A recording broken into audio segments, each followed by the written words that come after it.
Abra a palavra de Deus comigo, no livro de Atos dos Apóstolos, no capítulo 5, nós vamos aprender alguma coisa com esse episódio, que relata o início do capítulo 5, Atos dos Apóstolos, capítulo 5, é um texto que Deus já tem falado muito ao meu coração, e o meu desejo é que Ele fala também ao seu coração nesta noite. Glória a Deus. Acharam, queridos? Atos dos Apóstolos, capítulo 5, a partir do versículo 1, começa dizendo assim: Entretanto, certo homem, chamado Ananias, com a sua mulher Safira, vendeu uma propriedade, mas em acordo com a sua mulher, reteve parte do preço, e levando o restante, depositou-os aos pés dos apóstolos. Então disse Pedro a Ananias, Ananias, por que encheu Satanás o teu coração, para que mentisses ao Espírito Santo, reservando parte do valor do campo? Conservando-o, porventura, não seria teu? E vendido, não estaria em teu poder? Como, pois, assentaste no coração este desígnio? Não mentistes aos homens, mas a Deus. Ouvindo estas palavras, Ananias caiu morto, sobrevindo grande temor a todos os ouvintes. Levantando-se os moços, cobriram-lhe o corpo, levando-o, sepultaram. Quase 3 horas depois, entrou a mulher de Ananias, não sabendo o que ocorrera. Então Pedro, dirigindo-se a ela, perguntou-lhe: Diz-me, vendeste, portanto, aquela terra? Ela respondeu: Sim, portanto. Tornou-lhe Pedro: Por que entrastes em acordo para tentar o Espírito do Senhor? Eis aí a porta, os pés daqueles que sepultaram o teu marido, eles também te levarão. No mesmo instante, caiu ela aos pés de Pedro, morta. E sepultaram-na junto do marido, e sobreveio grande temor a toda a igreja, e a todos quantos ouviram a notícia deste acontecimento. Você também fica com temor diante de um texto igual esse, irmão? Sério, né? Os irmãos podem se assentar. Meus irmãos, eu quero, tomando esse texto, e se possível alguns outros exemplos, nós vamos tirar algumas lições para as nossas vidas. E eu queria, talvez, dar aqui como título dessa nossa meditação, dizendo: os cuidados que nós precisamos ter no nosso falar. Os cuidados que nós precisamos ter no nosso falar. Nós vamos entender, irmãos, o perigo e como a gente pode abrir brechas para o inimigo da nossa alma, nas nossas conversas, os nossos acordos. O próprio apóstolo Pedro, só adiantando aqui, já pensando no resultado da sua experiência de vida, e nós vamos usar a experiência dele aqui também, quando ele está escrevendo a sua carta, depois de já ter passado por tanto trabalhar na vida dele, tanto trabalhar de Deus na vida dele, Pedro, quando ele escreve na sua primeira carta, no capítulo 5, versículo 8, o próprio Pedro, ele diz: vigiai e sede vigilante, sede vigilantes, a primeira palavra é sede sóbrios e vigilantes, porque o diabo o vosso adversário e anda ao seu redor ou ao nosso redor, como um leão, buscando quem ele possa tragar. Eu creio que essa perspectiva, todos nós cristãos precisamos estar bem atentos. Pedro está falando de experiências que ele havia vivido. Pedro está falando de um aprendizado na vida dele. Irmãos, nós temos um inimigo na nossa vida, mas é inimigo de verdade. É um inimigo que ele não vem para nos matar fisicamente, ele vem para nos destruir espiritualmente. E muitas vezes, queridos, nós, em conversas, em situações no íntimos da família, são abertas portas, são abertas oportunidades para o inimigo entrar e fazer uma desordem nas nossas vidas. Por isso a questão da sobriedade, por isso a questão da vigilância, para que não caiamos em momento algum nas garras deste que veio. Jesus disse que o diabo veio para matar, ele veio para roubar, e ele veio para destruir. Essa é a missão do diabo. Mas a igreja também tem uma missão, e a missão da igreja é mais poderosa, porque esse que veio para matar, nós temos autoridade para destruir ele também, para derrubá-lo, para fazer ele ficar debaixo dos nossos pés. E esta glória é maior, porque na vida de qualquer pessoa sóbria, qualquer pessoa vigilante, esse inimigo não vai ter muita chance na vida dele. Ele não vai querer estar muito perto dessa pessoa que anda com sobriedade, com vigilância. O diabo não vai querer estar muito perto, porque ele sabe que uma palavra que sai da boca de um justificado derruba o inimigo por terra. E esse texto aqui, querido, é um texto que vale a pena a gente fazer uma reflexão nele, né? E esse texto, ele começa com uma palavra, com um advérbio, né? Que nos convida a darmos uma olhadinha no contexto, de darmos uma olhadinha, de voltarmos um pouco para percebermos aquele ambiente que havia nesta ocasião em que aconteceu isto com esse casal. A igreja estava nascendo, a igreja em Jerusalém estava num auge de glória, derramar do Espírito Santo, poder do Espírito Santo, manifestação de Deus, milagres, curas extraordinárias, um derramar abundante de Deus naquela ocasião, coisas que eram estupendas dentro de qualquer pessoas que querem ter uma visão da manifestação de Deus, muita gente se convertendo, muita gente chegando a Jesus.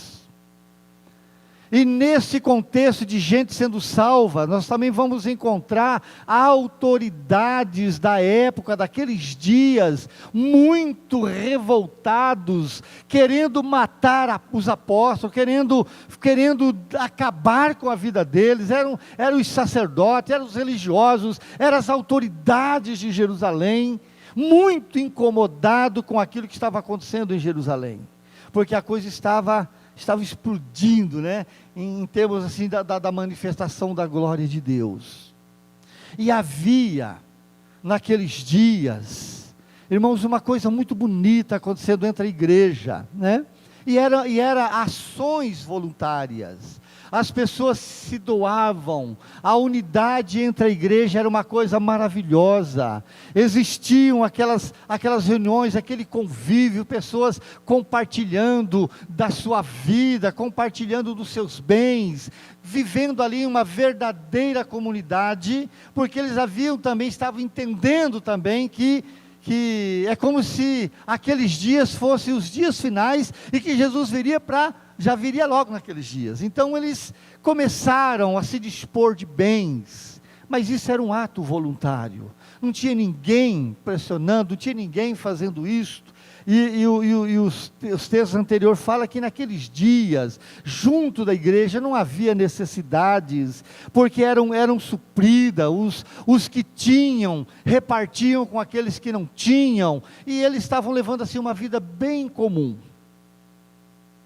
E a Bíblia fala, daqueles que faziam doações dos seus bens, cita também José, que os apóstolos deram um sobrenome dele de Barnabé, por ser uma pessoa chamado até o homem da exortação, aquele que no meio da sociedade, no meio da igreja, era aquele que estava o tempo todo animando pessoas, era o tempo todo chamando as pessoas para continuar firme, porque ele foi chamado até como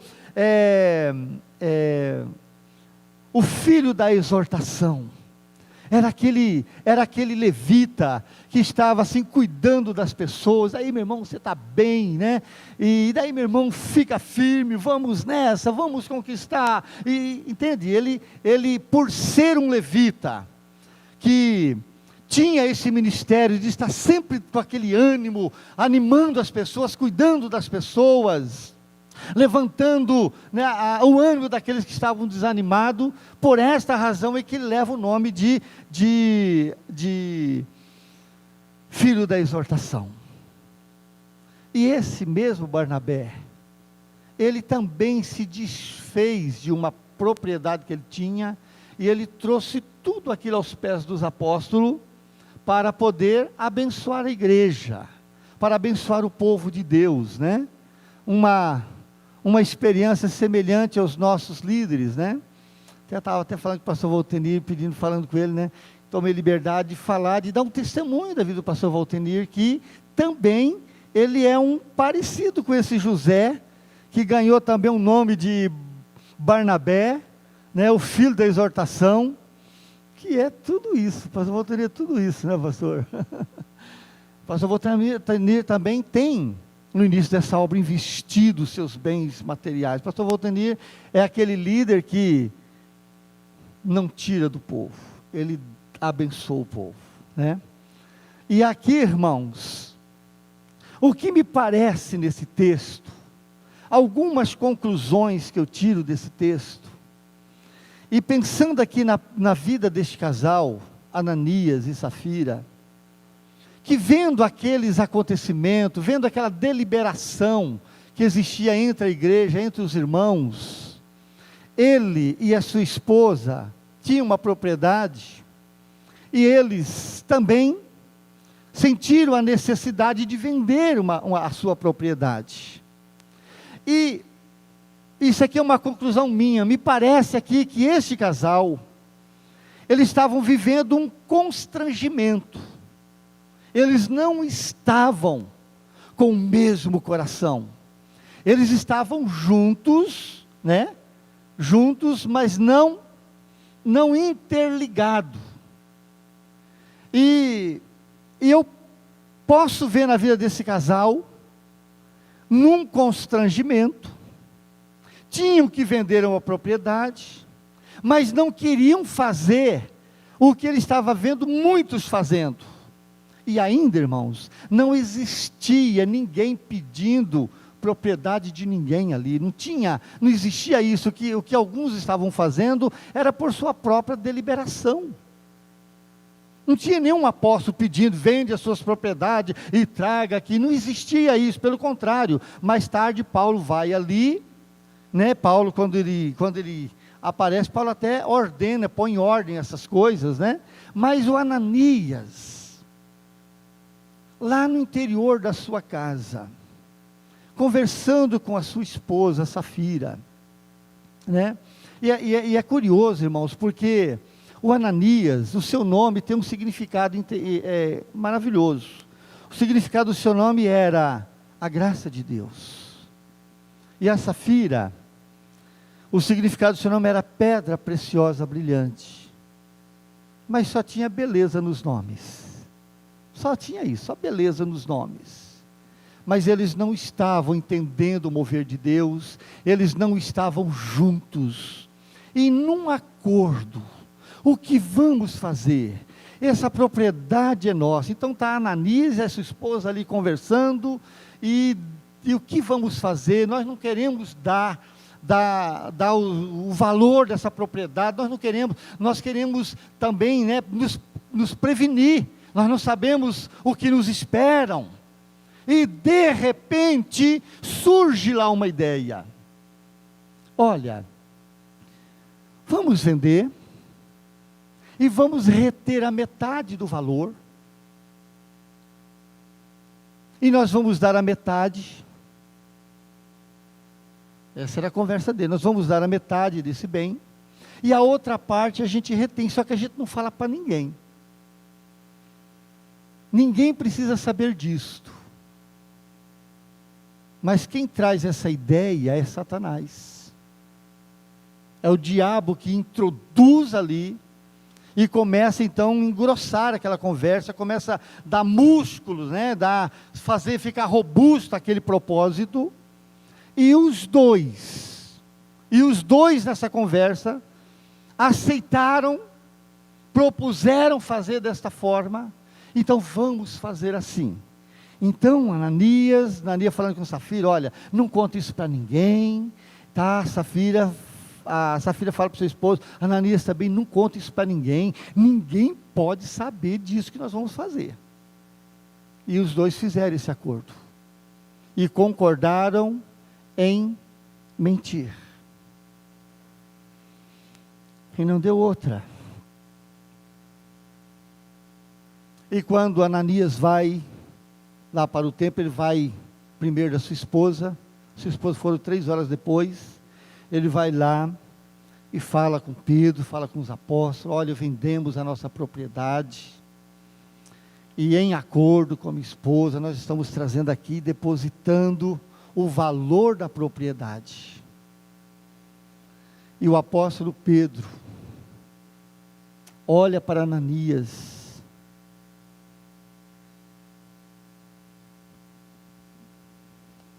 e indica para Ananias o autor daquele que fez o coração deles ser reprovável e ser corrigível.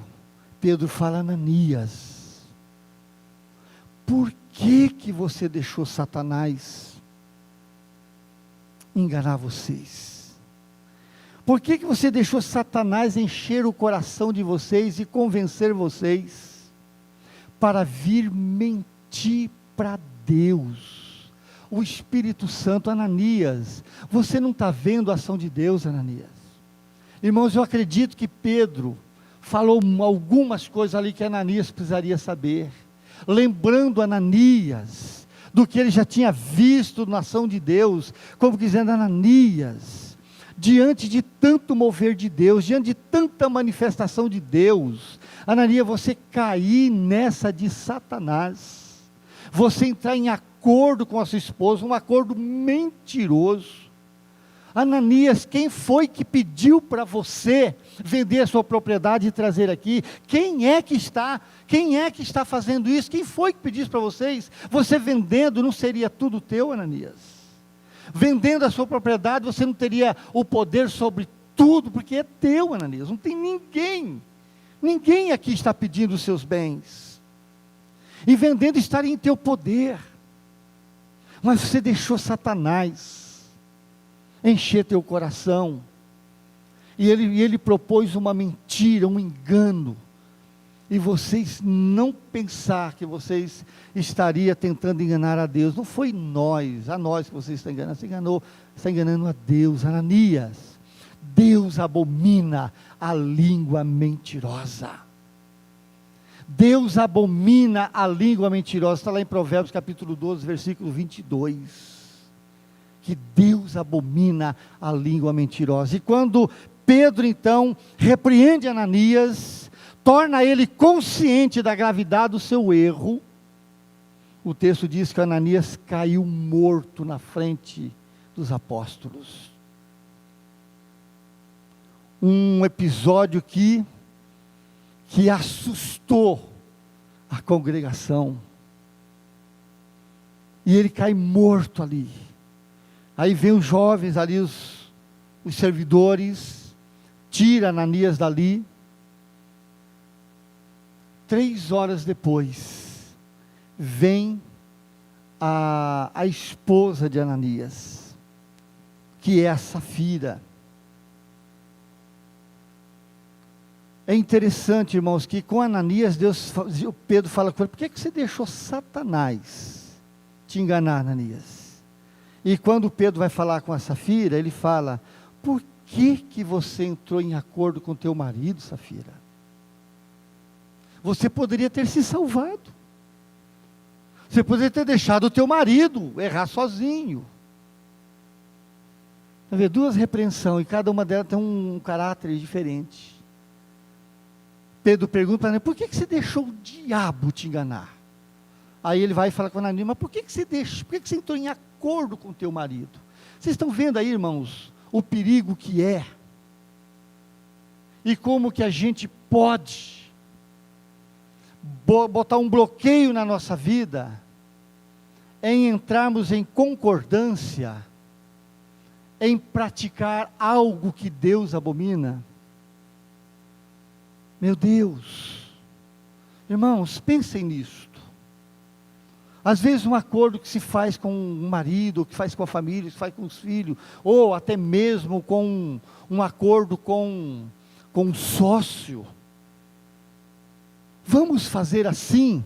E às vezes o cristão está ali sabendo que está errado, mas ele não tem voz ativa, e ele cede, e ele vai junto, ele se inclui naquele projeto. Talvez você não morre fisicamente como morreu Isaías, mas começou um processo de morte espiritual na sua vida. A prática da mentira, o uso deste artifício tem bloqueado a vida de muitos cristãos, de muitas pessoas que não avançam na vida. E ele não entende por que a oração não funciona para ele. Ele não entende por que tanto ora, faz jejum, faz tanta coisa, e o negócio não muda, e parece que a coisa vai cada vez ficando pior. São situações, irmãos, mal resolvidas na nossa vida. Eu estou dizendo nossa vida porque o mesmo cuidado de vigilância eu também preciso ter na minha vida. E nós somos tentados a sermos infiéis em muitas coisas num único dia. Nós somos tentados a sermos infiéis num único dia em muitas coisas. Você já fez um teste na sua vida? Se não, faz amanhã, bem consciente, levanta amanhã cedo, e fica bem atento, e no final do dia você vai fazer ver quantas vezes você mentiu naquele dia. Quantas vezes você mentiu para você mentiu para sua esposa, você mentiu para os seus filhos, você mentiu para o seu patrão, você mentiu uma série de gente, uma série de pessoas. Irmãos, isso é terrível. Isso faz parte da natureza de Satanás. Isto é horrível. E nós precisamos de estarmos atentos a isto. E isso vem explicar o bloqueio de muitas coisas não fluírem na nossa vida, exatamente porque eu fiz um acordo, ou eu me envolvi numa situação, e estou tentando sustentar aquilo, sabendo que eu menti, sabendo que eu não fui verdadeiro. E é muito importante a gente pensar nisto. Eu quero estar aqui, irmãos, também pensar no próprio Pedro. Esse Pedro que está aqui, punindo, que está julgando o pecado de Ananias, ele também foi pedido, um certo tempo, ele foi requerido pelo próprio Satanás de cirandar a vida do Pedro. Deixa eu peneirar a vida deste homem. Irmão, Pedro, ele tinha muitos vacilos na sua vida. Pedro tinha um eu muito grande dentro dele que precisaria ser quebrado. E é interessante que Deus usou, no caso de Pedro, o próprio Satanás para quebrar uma arrogância no coração de Pedro. Muitas vezes ele dizia: todo mundo, Senhor, pode escandalizar contigo, mas eu jamais me escandalizarei em ti, eu jamais te abandonarei.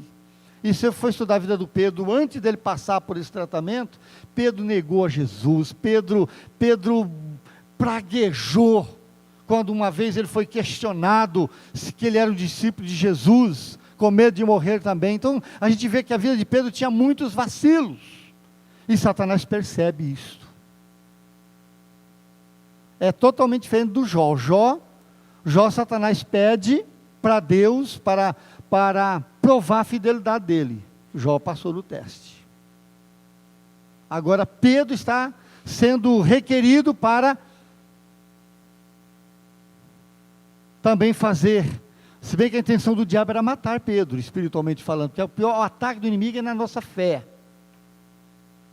Mas graças a Deus que o Pedro, ele venceu. Jesus mesmo disse: Pedro, Satanás te pediu, mas eu já roguei por ti. O dia que você se converter, o dia que você vencer o seu próprio coração e você entender que você depende de Deus, aí você vai poder ajudar teus irmãos. E Pedro, graças a Deus que Pedro não rolou a sua cabeça, né? Por isso que ele fala lá na sua carta, quando ele está dizendo sede sóbrio e vigilante, Pedro está falando da experiência dele. Pedro está passando para cada um de nós o que ele conquistou na vida dele. E Pedro está dizendo, é ele que está dizendo, Satanás, ele está como um leão ao nosso redor. E Pedro está ali, passando da sua experiência, mas ele foi aprovado. E Pedro, graças a Deus, ele venceu.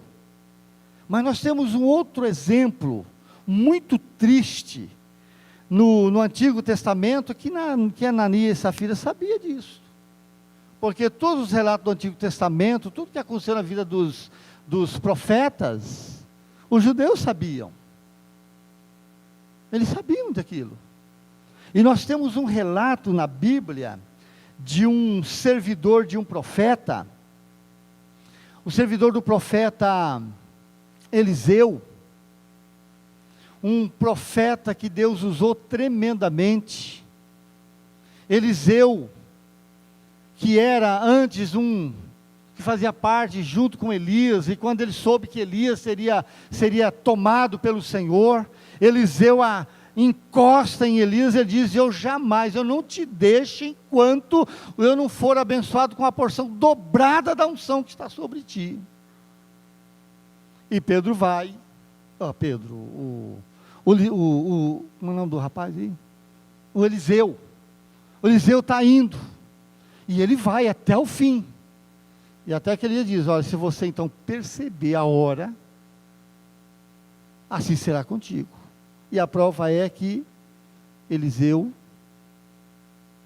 ele operou o dobro dos sinais que Elias operou. Elias operou 7 milagres, e Eliseu operou 14 milagres. E no 8º milagre de Eliseu, gente, que foi a cura do Naamã, Eliseu naquela época ele tinha um moço chamado Geazi. Geazi era o servidor de Eliseu. E o Geazi vem, não vamos entrar aqui em detalhe, mas só falando aqui da experiência, Deus usa o Eliseu para curar aquele rei da Síria, que era leproso, que foi indicado por uma menina judia, que era servidora, serva na casa do Naamã. E ele vai, Deus usa Eliseu para curar, e o homem vem preparado para abençoar o profeta Eliseu, com pratas, com utensílios valiosos. E Eliseu fala para o rei Naamã: não quero nada de você. Você está curado? Pega as tuas coisas, o teu povo, e pode voltar para a sua terra. o Geazi, ele, não acredito que o profeta Eliseu vai deixar passar isto. O rei veio tão preparado, o cara trouxe prata, o cara trouxe ouro, tem capas, tem coisa valiosa. Não acredito que o profeta Eliseu vai deixar o homem embora sem receber nada. E o Eliseu não recebeu mesmo. O homem vai embora com a sua comitiva, Eliseu volta para sua casa, e olha o que esse rapaz fala. Olha, eu estou lendo aqui em 2 Reis 5, do 20 em diante. Aqui diz que o Geazi, ele disse para consigo mesmo: eis, eu vou atrás, eu não vou deixar passar. E ele inventa uma mentira. Essa que é o problema sério. Ele inventa uma mentira, e a mentira que ele inventa, ele envolve o profeta Eliseu. E a coisa se agravou. Ele vai correndo, ele diz assim: eis que o meu senhor impediu que o Sírio lhe desse em sua mão algumas coisas, então ele vai atrás, ele diz: tão certo como vive o Senhor. Olha que complicação, o cara inventa uma mentira, coloca o Senhor Deus no negócio, assim como vive o Senhor, eu vou atrás de Naamã, e vou contar lá uma história. E ele sai correndo, e ele vai, não sei se ele sai a pé ou se ele sai a cavalo, mas ele foi, e quando ele está chegando perto, o rei Naamã vê aquele cara correndo, ele fica assustado. O que será que está acontecendo? Por que esse moço vem correndo atrás de mim? E o Naamã para a sua comitiva, desce a cajá e vai: o que foi, moço? O que está acontecendo? Aí ele diz assim: olha, veio 2 moços, filhos dos profetas, da montanha de Efraim, ao profeta Eliseu, e então o meu Senhor manda, o Senhor dá um talento de prata, e uma vestimenta, uma das suas vestimentas festivais. E aí o Naamã: moço, se sirva, eu trouxe, pode pegar, leva 2, leva 2 talentos. E um talento, irmão, pesava aproximadamente 40 quilos, talento de prata, 40 quilos. E o Naamã fala: não, leva 2. E o Geazi: não, senhor, um só está bom. Não, leva 2. Não, um só está bom. E a Bíblia diz que o rei insistiu com ele: leva 2. Não, um só está bom. E também pega 2 capas festivais e leva para o profeta. Pode levar. E o Geazi ali, agora também perturbado, e o rei ainda fala, pega 2 dos seus soldados, fala: olha, 2 dos seus soldados, pega ali 2 sacos, coloca um talento em cada saco, coloca sobre o lombo do animal, 2 vestimentas festivais, e leva lá para o profeta. E vai na frente do profeta, vai na frente de Geazi, e Geazi vai seguir você. E o homem está indo lá para a casa do profeta. Aí quando está chegando lá, imagina o Geazi: por favor, não faz muito barulho não, tá? Não faz muito barulho para o profeta não escutar. Pode deixar aqui que eu guardo, pode, aquele cuidado todo, com o seu arranjo mentiroso. Aí eles: pode deixar aqui, pode ir embora que eu cuido. E o Geazi entra dentro de casa, e o profeta: oi, Geazi, tudo bem? Está tudo bem. Tudo bem. Sim, o profeta dizia: está tudo bem. O que você foi fazer? Onde você estava? Eu? Não estava em lugar nenhum. Aí o cara começa, aí vai se complicando cada vez mais, Eu não estava em lugar nenhum. Geazi, o meu espírito estava com você, quando você foi atrás de Naamã, pedir o que você não deveria fazer, rapaz. Eu estava lá, eu sei tudo. Deus me mostrou tudo. Já pensou, irmão? Aí ele fala: Geazi, o mal que estava sobre Naamã, ele vai colar em você e sobre a sua descendência. Triste, não é, irmãos? o cara mente, inventa outra mentira. Irmãos, a mentira é uma prática diabólica. Ela é terrível, ela é mortal. No caso de Ananias, custou a morte física e também a morte espiritual. No caso de Geazi, a perda também do seu ministério junto ao profeta e a perda da saúde, ficaram leprosos. No caso de Acã, que é um outro exemplo, morte dele, da família, dos filhos, dos animais, Deus mandou encerrar toda a história de Acã, porque também havia roubado dos despojos que ele não deveria ter feito. Irmãos, tudo isso deve causar temor no nosso coração, tudo isso. Ananias pagou com a morte. Geazi, leproso. Acã, é encerrada a sua história. Será que isso está escrito na Bíblia, só para a gente tomar conhecimento disso? Irmãos, estou com esta palavra. Eu primeiro examinei meu coração para poder falar isso com os irmãos. Porque eu não quero que esta palavra seja uma palavra teórica, mas que seja algo que para mim e para a sua vida seja hoje um marco para você, querido, temer. Temer, não fazer uso da mentira, deste artifício, para tirar qualquer vantagem. Para tirar qualquer vantagem. Deus ama a verdade no nosso íntimo. Está lá em Salmo 66, 18. Deus ama a verdade no íntimo. Nós vamos aprender com Paulo, quando ele ensina lá em Efésios capítulo 4, versículo, acho que é 31. Ela diz, pelo que deixando a mentira, falai a verdade cada um com seu próximo. Irmãos, a mentira ele faz parte da natureza de Satanás. E isto veio junto com essa natureza pecaminosa que nos alcançou. Então a mentira é um pecado mortal, como qualquer um outro, mas a mentira está encarnada na natureza humana. Por isso, querido, muita vigilância, muita sobriedade na vida, muito cuidado no seu dia a dia, nos seus afazeres do dia a dia. Às vezes, irmãos, você não recebe uma vitória, porque naquele negócio que você foi fazer, tem mentira, faltou com a verdade.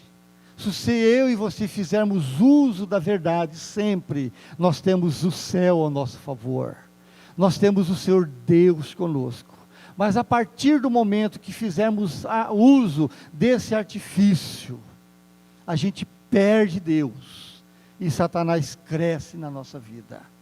É forte isso que eu estou dizendo, mas é uma verdade.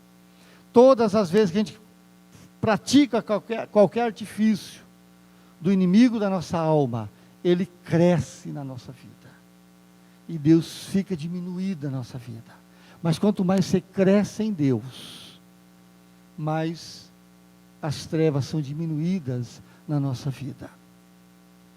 Isso gerou um temor na igreja de Atos dos Apóstolos.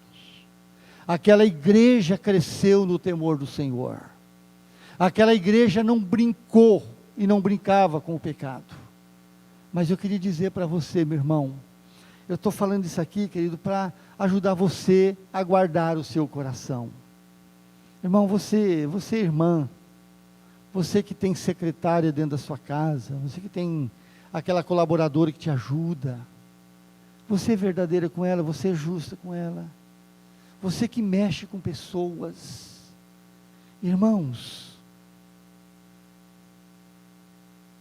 Deus, Ele quer se revelar mais profundamente no nosso coração. mas está comigo esta condição de crescer a revelação de Deus na minha vida, está conosco. Isso faz parte da natureza. E qual é o conselho, qual é a orientação que Paulo nos dá pelo Espírito Santo, que nós aprendemos na sua carta em Colossenses? Ele diz assim: olha, se você já ressuscitou com Jesus, se você está realmente ressuscitado com Cristo, buscai as coisas que são de cima, onde Cristo está sentado à direita de Deus. Pensai nas coisas que são do alto, e não nas que são da terra, porque morreste. Mas será que morremos mesmo para este mundo? Porque morreste, e a sua vida está escondida com Cristo em Deus. É esta verdade que nós devemos perseguir na nossa vida, queridos. E o versículo 5 diz assim, fazei, pois, morrer a sua inclinação terrena.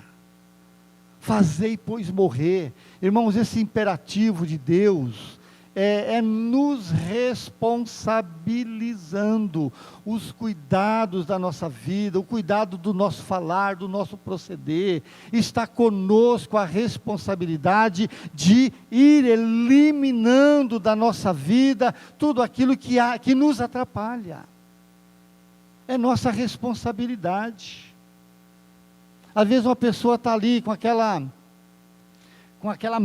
pensamento ruim na cabeça dele, né? Eu minto ou não minto, né? Falo a verdade ou não falo a verdade? Será que eu preciso orar a Deus para saber o que eu devo fazer na hora dessa? Tem um mau pensamento na minha cabeça aqui, um pensamento imoral, lascívia. O que eu devo fazer com esse pensamento? Deus, tem misericórdia, tira isso daqui. Se você for sensível, Deus vai falar: eu tirar? É você mesmo que tem que tirar. Mas como é que eu tiro o mau pensamento? É mudando a maneira de pensar. É eu trazer a palavra de Deus na minha mente. É eu que preciso resolver essas questões. Elas estão impostas a nós, esta obrigação de vigiar nossa fala, fazer morrer. Sabe, irmão, Deus já nos deu todas as condições. Deus não está pedindo algo impossível para eu fazer. Se eu sou justificado, se eu estou andando com Deus, nós temos todos os recursos de Deus para sermos vencedores e vitoriosos. Você crê nisso? Irmão, nós temos. Deus já nos deu tudo que diz respeito à vida e à piedade. O próprio Pedro nos ensina isso na sua segunda carta ou a primeira carta. Eis que Deus nos deu tudo que diz respeito à vida e à piedade. Então, tudo que eu preciso para vencer este mundo, Deus já me deu os recursos. E tudo que eu preciso para poder manter uma vida de perfeita dedicação a Deus, Deus já deu tudo também. Deus já deu tudo, tanto com relação à vida, em relação à nossa comunhão com Deus. Deus já nos proveu de todos esses recursos, irmãos. Ele já proveu para nós. E Deus olha para mim e para você, é como Deus estivesse falando: filho, o que eu fiz na sua vida é para você ser forte. Sai desse fracasso, aproprie-se. Voltando a repetir mais uma vez o texto que a irmã Carmen leu, né? Deus já nos abençoou com todas as bênçãos. Se Ele nos abençoou, o que eu tenho que fazer então? Apropriar-se delas, em Cristo Jesus, o nosso Senhor. Amém, irmão? Queridos, pede para Deus te dar entendimento, sabedoria. Agora, você precisa meditar na palavra de Deus. Você precisa se encher de Deus. Nós precisamos daquele conselho de Pedro, né? Irmãos, santificai a Cristo no vosso coração. Porque a palavra de Deus já habita em vós. Agora santifica Cristo. O que significa isso? Santificar Cristo em nossa vida. Significa, irmãos, que você deve trazer dentro de você antes de qualquer coisa, a convicção de que você está aqui para honrar Jesus. É você separar Jesus de qualquer outra situação e trazer Ele como primeiro dentro do teu espírito. Santificar Cristo é você separar Jesus de todas as demais coisas. Não, primeiro é Jesus aqui, depois as outras coisas. Santificar significa isso, irmãos, você viver esta verdade no teu coração. É você viver para Deus. Ele fez uma promessa extraordinária que diz, né? Busca primeiro o reino de Deus, a justiça dele. As outras coisas vão acompanhar vocês. Uma promessa de Deus. Amém, queridos? Coloque-se de pé, nós vamos orar agora. Eu vou mexer um pouquinho com vocês. Eu queria que a gente se unisse e a gente ligasse as mãos. Vamos fazer isso? Eu quero fazer uma oração única aqui, abençoando os irmãos, mas antes disso, nós vamos fazer uma oração, fazendo uma confissão a Deus, né? Chega, irmãos, chega aí, por favor, chegue. Aleluia, obrigado, queridos. Eu quero orar, eu quero abençoar a sua vida, irmãos. Eu me preparei para poder fazer essa oração, tá, queridos? Eu estou aqui falando para mim também, porque esta questão nos persegue, não é verdade? Uma mentirinha aqui, uma mentirinha ali, isso nos persegue. Não pode ter mentirinha nem mentirona, sabe? Nós temos que viver em verdade. Falai a verdade, cada um com o seu próximo, e assim cumprireis a lei de Cristo. Amém, queridos? Irmãos, não feche os olhos ainda não. Diga para você primeiro assim: Deus abomina a língua mentirosa. Fala para você. Diga ainda: Deus abomina a prática da mentira, do engano, da desonestidade. E eu não quero cair na de Satanás. Assim, rapidinho, assim, fala assim: irmão, Deus abomina a língua mentirosa. Fala aí. A sua direita e sua esquerda. Fala rapidinho: Deus abomina a língua mentirosa. Amém? É verdade, tá, queridos? Agora, receba isso como o Espírito Santo falando com você. Repete a sua oração, diga assim: Pai querido, diante desta verdade, eu me sinto que muitas vezes eu caí nela. E eu quero, em nome de Jesus, me arrepender desta prática de falar mentira, ou de enganar quem quer que seja. Porque Satanás, ele é o pai da mentira. E quando qualquer profere mentira, agrada o pai da mentira. E eu não quero nada com ele. E eu quero uma vida contigo, Senhor. E eu quero a tua graça para eu viver com sobriedade, em vigilância, atendendo à orientação de Jesus, porque Ele me manda orar e vigiar, para eu não cair na tentação do diabo. Me ajuda, Espírito Santo, viver uma vida perceptível, para eu não cair no engano do diabo, porque eu quero apenas te glorificar, com a minha vida, com o meu pensar, com o meu falar, com o meu agir, e nos meus relacionamentos. Eu recebo de ti, Senhor, em nome de Jesus, toda a graça do Senhor. Eu me arrependo de todas as mentiras que eu falei,